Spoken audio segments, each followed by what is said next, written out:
after getting over feeling offended, I just realized it made me go within and really connect with those emotions.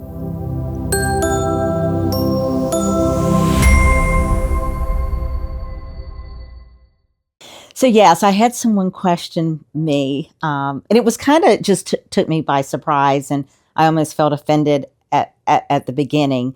They asked me, Kimberly, do you call yourself Lumbee Indian? And I'm like, yeah, I do, and I've been calling myself this since, this is all I know. So when I was questioned about my identity or what I call myself, or anytime I've ever been in this situation where I'm constantly having to educate people on Native culture, it almost feels like sometimes I've been in situations where I felt like I was debating,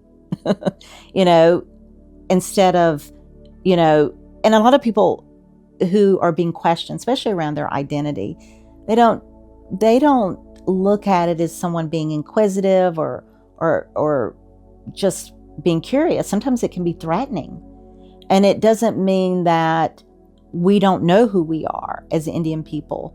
And I don't know if you can relate to that, but anytime people misrepresent you, it can be very threatening, and it can actually hurt your nervous system, or it can imbalance you, and that's when we feel very unregulated.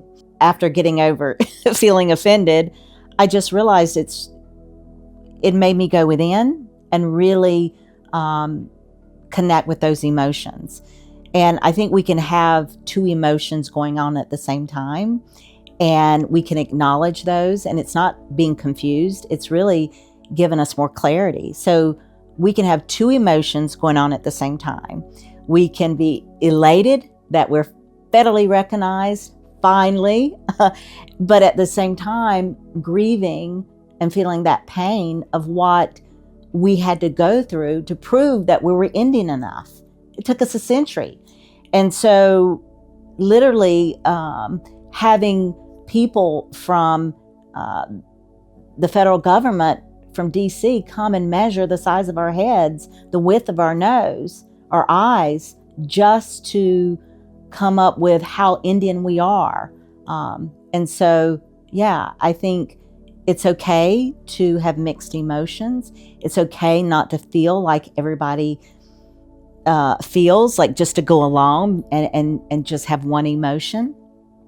So yeah, I think it was good. It's always good to be challenged, when we're challenged, to go within, not to go to that offense, but to go within and say, what is going on inside of you?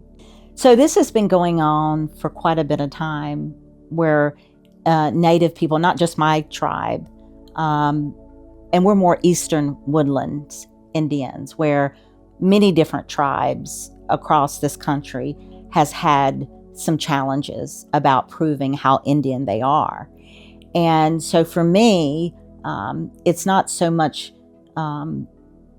having to prove that. I mean, it's exhausting, but at the same time, I don't know of any other ethnic group that's had to do this. It was hard for me to see non-Indians question if we're Indian enough. But when other natives who also have experienced this through colonization, it was very difficult to watch and very painful, because we're all one. So what happens to one tribe should affect all tribes, whether that's, being Native or any other ethnic group. When you are questioned who you are, it creates this, I'm not enough to belong. And that is hurtful. That's painful. That's why I created the medicine wheel method. I use a lot of indigenous culture, wisdom.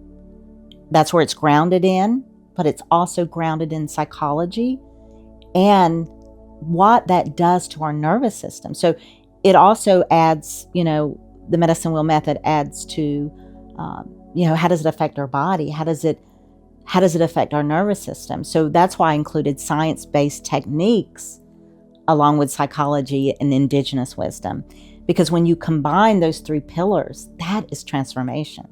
So I want to just walk you through this exercise because when we're being questioned about who we are, and it creates this sense, do I belong?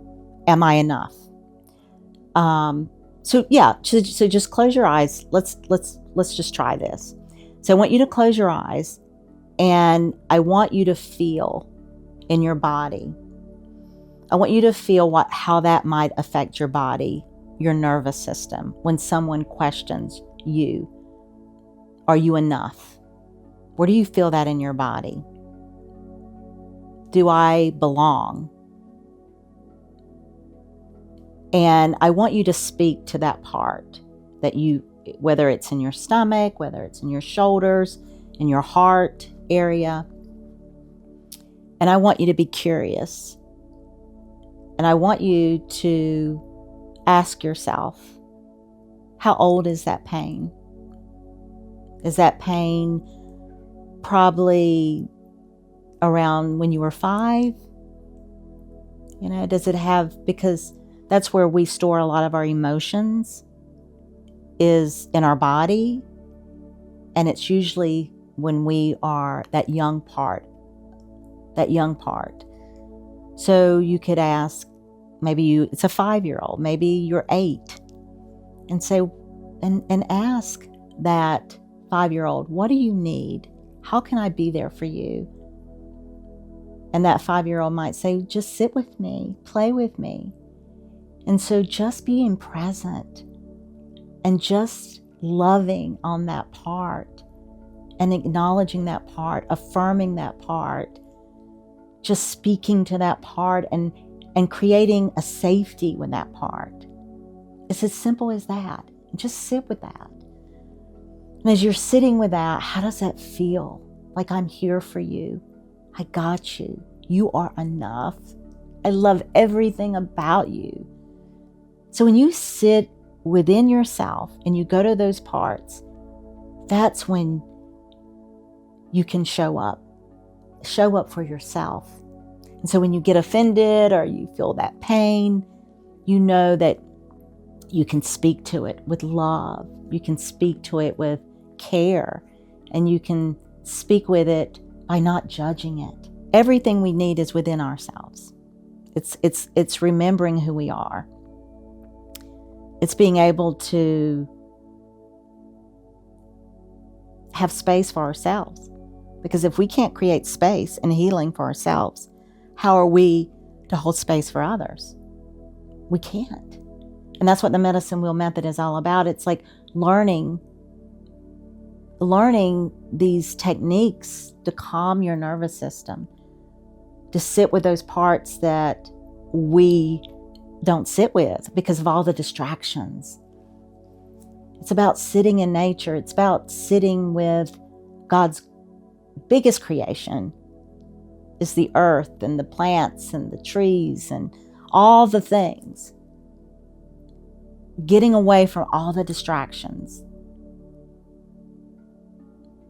That is where we meet and heal ourselves. When we do that, we meet those parts. And then that's when the medicine starts to come in. And that's where healing takes place. So I don't know if if you want to learn more about the medicine wheel method. Are you curious, or you've heard about it, but you quite don't understand all the details or understand just some of the basic parts of it? Just DM me. You can go to my medicine wheel method website, which is medicinewheelmethod.com. You can actually sign up to attend a masterclass. You can sign up to do a free 20-minute clarity call with me, where that's where we kind of talk more about some of the resources, some of the courses that I'm going to be presenting, certifications that are in the pipeline. Such good things are coming with the medicine wheel method. So yeah, I would love for you, if you're kind of undecided or you kind of have mixed emotions, or I'd love just to kind of get to know you, really. I want to get to know as many people who are wanting to really dive deep into their mind, their body, their spirit, the emotions that you feel within yourself, and you want to have them in balance. You want them to, inside that they're not quite balanced because you're not living in a grounded sense of self. Um, yeah, let's just talk. Let's chat. Let's get to know one another, and just see how we would be good partners in helping in the healing process.